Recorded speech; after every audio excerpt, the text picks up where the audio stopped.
কুকথা বিতর্কে এবারে মুখ খুললেন নরেন্দ্র মোদী। বিহারে যা হলো কখনোই ভাবিনি আরজেডি কংগ্রেসের মঞ্চ থেকে তার মাকে গালিগালাজ দেয়া হয়েছে, এমনটাই নরেন্দ্র মোদী তিনি দাবি করছেন এবং জানিয়ে রীতিমতো তোলপাড় হয়ে গিয়েছে। এর আগে নরেন্দ্র মোদী বলেছেন এটা সারা দেশের মা বোনের অপমান। বিহারে ভোটের আগে এভাবেই বিরোধীদের তোপ দাগলেন প্রধানমন্ত্রী নরেন্দ্র মোদী। আমরা জানি কয়েকদিন আগে রাহুল গান্ধীর যেখানে অভিযান চলছিল, প্রচার সভা চলছিল, সেখানে নরেন্দ্র মোদীকে উদ্দেশ্য করে গালিগালাজ করা হয়, যিনি করেছেন তাকে গ্রেপ্তারও করা হয়। এই নিয়ে কংগ্রেসের তরফ থেকে বিষয়টা অনভিপ্রেত এরকমটাও বলা হয়, কিন্তু তারপরেও দেখলাম যে কোথাও গিয়ে বিজেপি এবং কংগ্রেসের মধ্যে গোটা দ্বন্দ্ব ছড়িয়ে গেল এবং এ রাজ্যেও প্রদেশ কংগ্রেস অফিস ভাঙচুর করা হলো। তাই নিয়ে এখনও রাজনৈতিক চাপানোতর চলছে।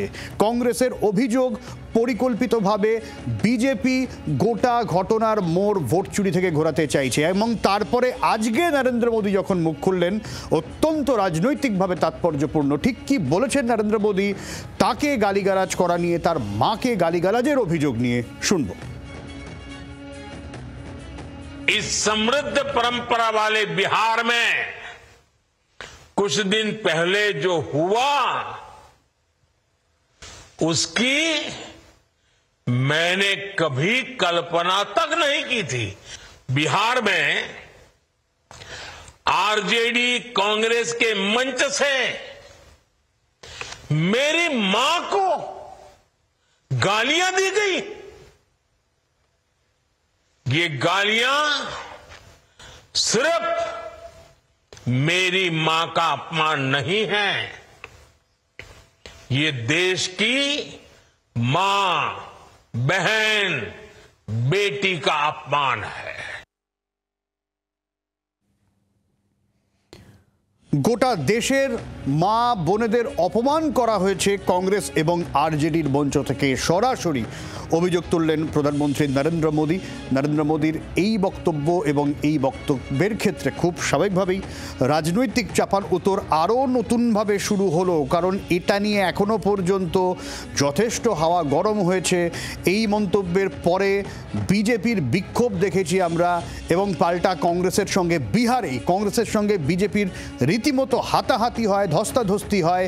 এ রাজ্যে প্রদেশ কংগ্রেস অফিস ভাঙচুর করা হয়, পাল্টা বিজেপির বিরুদ্ধে কংগ্রেস অভিযোগ করে, বিজেপির রাস্তা অবরোধ, পাল্টা বিজেপির বিরুদ্ধে অভিযোগ তুলে কংগ্রেসের পথে নামা।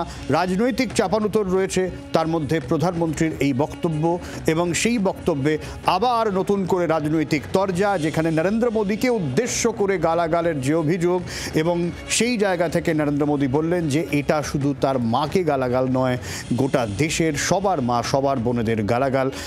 কংগ্রেসের কি প্রতিক্রিয়া অবশ্যই আমরা নেব এবং রাজনৈতিক প্রতিক্রিয়া নেওয়ার চেষ্টা করব। তৃণমূলের অরূপ চক্রবর্তীর প্রতিক্রিয়া নিই নরেন্দ্র মোদীর এই বক্তব্যে, যেখানে তিনি বলছেন তাকে গালাগাল বা তার মাকে গালাগাল, সারা দেশের মা বোনেদের গালাগাল। কি বলবেন? প্রথম কথা, নরেন্দ্র মোদী যেটা বলেছেন নিশ্চয়ই কাউকেই গালিগালাজ করা উচিত নয়, কিন্তু নরেন্দ্র মোদীর দল উনি কি করেছেন? সোনিয়া গান্ধী রাহুল গান্ধীকে উদ্দেশ্য করে ব্যঙ্গ করে জাতি ভুলে যাচ্ছেন।